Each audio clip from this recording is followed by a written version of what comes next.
This is Metal Cosmology.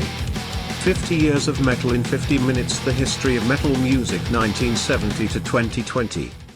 Episode 1, The Formation of Heavy Metal and the Headbangers Community 1970 to 1980.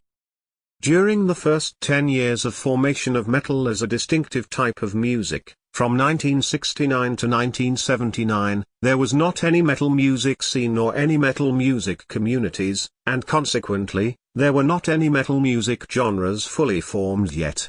Not even an entire album of metal music, or a 100% metal band. There were only a few dozens of metal songs. Metal music emerged from the explorations of hard rock and heavy rock bands during the 70s as a new type of musical expression characterized by its high-intensity attack and over-the-top musicianship. Most of the pioneer bands were British, and an early one was German. The decisive factor in the creation of metal songs was the detachment from the blues structures and the introduction of classical music elements. The term heavy metal was occasionally used by music critics, but most of the bands alluded, like Uriah Heep or Kiss, are not considered today metal music. The earliest metal music composition is the song Black Sabbath, created and performed live for the first time in Birmingham in 1969, by the heavy rock band of the same name. With its main riff, this song contributes significantly to the popularization of the Diabolus in musica classical tritone, paving the way for the expression of dark and unsettling affections in contemporary cultures.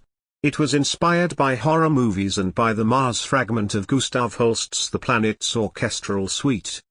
The riff played at the end of the song Black Sabbath constitutes the first example of the compact and crushing sound that distinguishes metal riffs, metal guitar distortion and metal music in general. This song embodies the basic elements of doom metal, characterized by a dominant use of slow tempos and low-tuned guitars. Doom metal is clearly delineated in Black Sabbath songs like Iron Man, Children of the Grave, Under the Sun, and Symptom of the Universe, the heaviest song of the 70s. The band Black Sabbath outlined the characteristics of doom metal and another type of metal music known as stoner metal, when psychedelics became an influential element in their compositions. Songs like Sweet Leaf and Into the Void set the stoner metal blueprint in Masters of Reality, the proto-stoner/doom metal album. Notwithstanding, and even with all the foundational doom and stoner metal songs completed by Sabbath in the first half of the 70s, doomed metal and stoner metal did not become music genres until 2 decades later. The first metal music genre fully developed is heavy metal. Co-created from 1969 to 1979, heavy metal is an evolution of hard rock embracing classical music elements. With the clear intent of outdoing Led Zeppelin's recently crafted hard rock, the band Deep Purple, in London, pioneers the foundational heavy metal elements composing the music for their 1970 album In Rock. Heavy metal basic elements like high-pitched over-the-top screams, tightly compressed downstroke guitar picking, shredding guitar solos using aggressive tremolo picking, steady bass lines, and pyrotechnic drum fills, can be heard in Deep Purple songs like Bloodsucker and Hard Loving Man. They explicitly incorporate classical harmonic progressions, virtuosic arpeggio figuration and vocal lines with slight operatic influences in songs like Child in Time and Highway Star. Deep Purple's solos and licks, from 1969 to 1974, constitute the foundation of lead guitar in metal music in general. Black Sabbath's fast-tempo song, Paranoid, metal's most popular song of all time, is a landmark. Nevertheless, a whole new model of fast rock music was created in 1971 with Deep Purple's song Fireball, introducing double bass drums as an element for inducing a sensation of rapidness radically different from the feeling generated through traditional rock and roll, a sensation that heavy metal will explore in terms of speed. The long process of modeling the distinctive fast heavy metal song is finally accomplished with Deep Purple's guitarist new band, Rainbow, with A Light in the Black, and becomes perfected with Kill the King, composed and performed since 1976. Rainbow, the first hard rock band with full-on operatic vocal influences and heavy metal vocal melodies, also creates the first epic metal song, Stargazer, in their proto-heavy metal album, Rising. From 1974 to 1978, German hard rock band Scorpions contributes to the development of heavy metal with neoclassical guitar licks, super heavy tremolo picking guitar solos, and the first intents of replacing blues structures with traditional European music in their riffs and harmonies in songs like Dark Lady, Sails of Charon, Steam Rock Fever, or He's a Woman, She's a Man. Birmingham's proto-heavy metal band, Judas Priest, introduces a key element in metal music evolution, the twin rhythm guitars attack, both playing the same power riff, to obtain the maximum crunch through focused guitar distortion. Judas Priest takes metal's crunch to another level in 1976 with their song Victim of Changes, and after 1977 gets rid of the blues in songs like Sinner, Starbreaker, the super-crushing mid-tempo Dissident Aggressor, and Exciter, the first speed metal song. When the punk revolution takes over mainstream culture in 1977, it becomes possible the emergence of a heavy metal music scene and community. Punk is necessary for the formation of heavy metal as a music genre because it creates the conditions for the detachment from the blues structures and the creation of inherently fast and aggressive music genres. It also influences the scene through its DIY ethics, indie labels, leather jackets, and tough attitudes. In London, Motörhead pioneers the fusion of heavy rock and punk in albums like Overkill and Ace of Spades.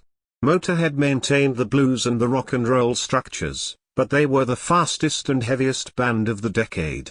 The song Overkill introduces the proper attack for double bass drumming and the rhythm section model for the extreme metal to come.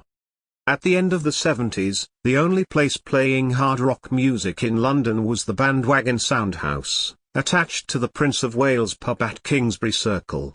In this unsophisticated location, between 1978 and 1979, the first metal community is formed when a young new generation gathers as a brotherhood listening to the heaviest rock of its time.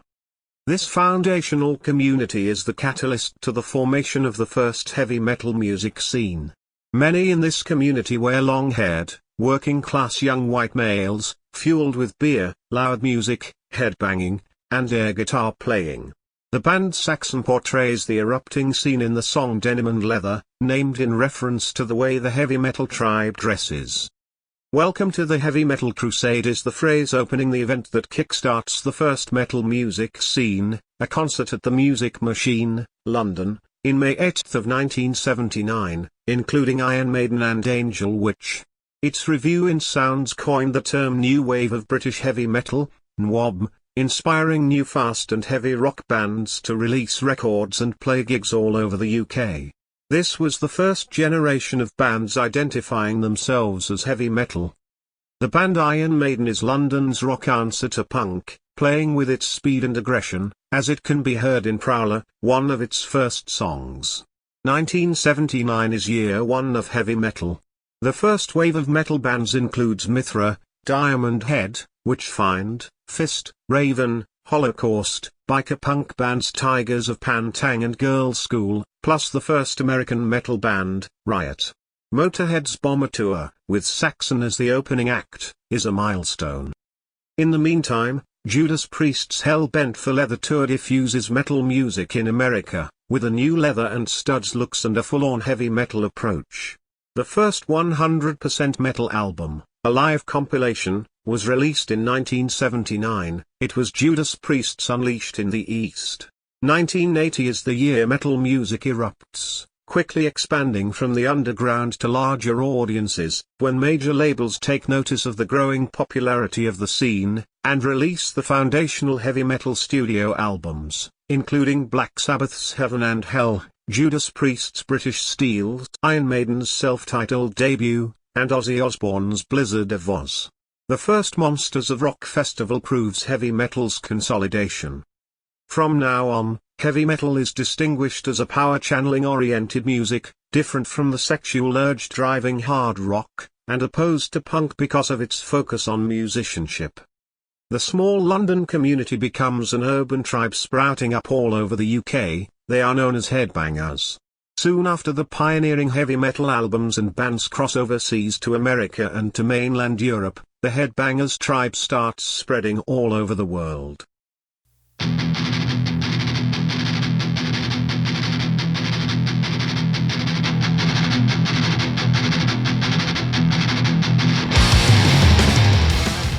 This is Metal Cosmology. 50 years of metal in 50 minutes.